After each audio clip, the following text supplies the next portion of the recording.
કેનેડામાં ખાલિસ્તાનીઓએ go back to ઇન્ડિયાના નારા લગાવ્યા।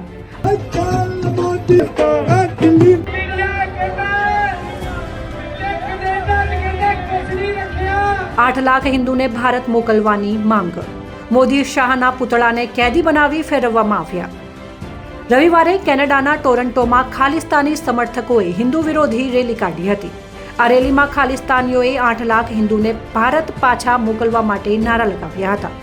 આ રેલી ટોરન્ટોના માર્ટન ગુરુદ્વારા પાસે કાઢવામાં આવી હતી।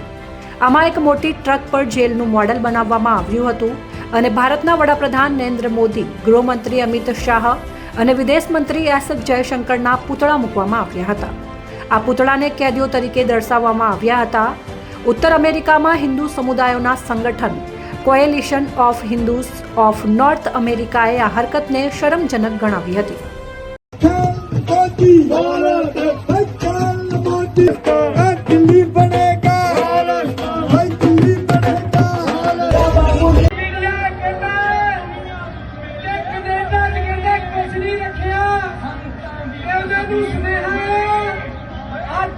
भारतीय करता एम्बुलेंस से वापस ले जाओ।